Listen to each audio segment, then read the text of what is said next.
Всем привет! Сегодня, в последний день года, я хочу подвести итоги и поделиться с вами идеями и планами на новый 2022 год, а также ответить на несколько вопросов. Где обещанный Hot Wheels и почему все еще нет сборки А320?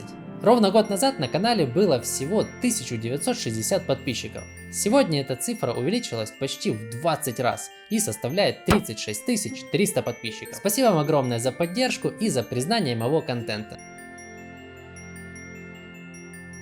9 апреля я получил приглашение на участие в 11-й международной выставке миниатюры в галерее Луис Керриер, которая находится в городе Квебек, Канада. Я был крайне удивлен тщательности отбора работ для этого мероприятия и жестким рамкам, выдвигаемым размером фигуры. Так, объемная модель по длинной стороне не должна превышать 10 сантиметров. К счастью, моя миниатюра в лампочке прошла предварительный отбор, и я приступил к созданию модели летучего голландца. Для меня это был не первый опыт сборки корабля в лампочке, и я понимал, в каком направлении двигаться, чтобы сделать действительно достойную работу. На создание этого сюжета у меня ушел месяц плодотворной работы, в том числе несколько бессонных ночей. Я делал все возможное, чтобы успеть в срок окончания приема работ. Выставка длилась внушительный период, с 27 июня по 5 сентября. Сложно описать мои эмоции, когда я увидел свою лампочку среди произведений искусства знаменитых художников и скульпторов. В это же время творческая страница Crafty Panda в Фейсбуке опубликовала видео о сборке моей лампочки. За считанные дни оно набрало 10 миллионов просмотров. Такая результативность пролила новый свет на мою идею миниатюры в лампочке. В новом году планирую повторить этот успех. Часто в комментариях вы спрашиваете, где видео по Hot Wheels. Пока это направление развивается в тени. Прямо сейчас идет работа над несколькими проектами, я много экспериментирую и стараюсь порадовать вас уникальным контентом. Уже готово несколько моделей и по ним даже смонтированы видео. Следите за новостями в сообществе, скоро будет анонс о проделанной работе. Бесспорным прорывом этого года является сюжет о сборке Airbus A350-1000.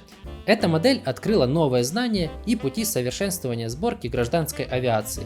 Так, по вашему руководству, я научился шлифовать декали. Эта техника позволила значительно улучшить внешний вид уже нескольких моделей.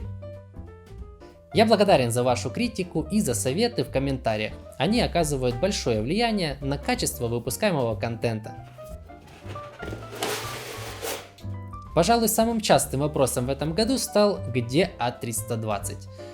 Начну по порядку. Сперва я обещал сделать модель А320 с открытой механизацией крыла, кучей фототравления, дополнений и захватывающей ливреей. Этот проект пришлось приостановить. Я приобрел новые инструменты и не решился осваивать их на столь сложном проекте. Взамен я начал сборку обновленного А320 Neo, который разместится на интересной диораме с большим количеством фигур. Выход этого видео планируется на первый месяц Нового года. В моих планах на 2022 год в обязательном порядке собрать обе модели А320, Boeing 757-200 и легендарный Ан-225 Mriya.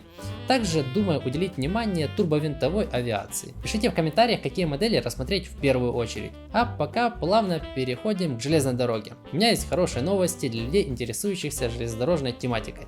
Уже готово новое видео о невероятно интересной диораме тяговой электроподстанции переменного тока. Следите за колокольчиком, видео выйдет с сюрпризом под новогодний стол.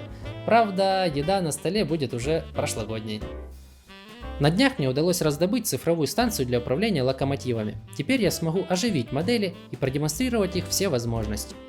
В новом году я планирую объединить 3 ЖД-диорамы и прогнать по ним локомотив. Также на доработку и состаривание пришло 3 новых модели – VL23, TEP10 и TM1. И, конечно, с этого года остается работа по модели CHME-2. Кто смотрел серии гаража, знает, что я там обустраиваю мастерскую. Конечно, этот год был не самым продуктивным в гараже, но один из долгостроев начал обретать финальное очертание. Так, в ноябре месяце удалось оживить и провести тестовые пустки лазерного CO2 станка. Это оборудование позволит значительно разнообразить контент и начать собирать большие грандиозные макеты.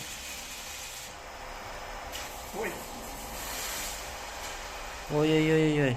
А сейчас предлагаю посмотреть самые яркие моменты этого года. Выключаю.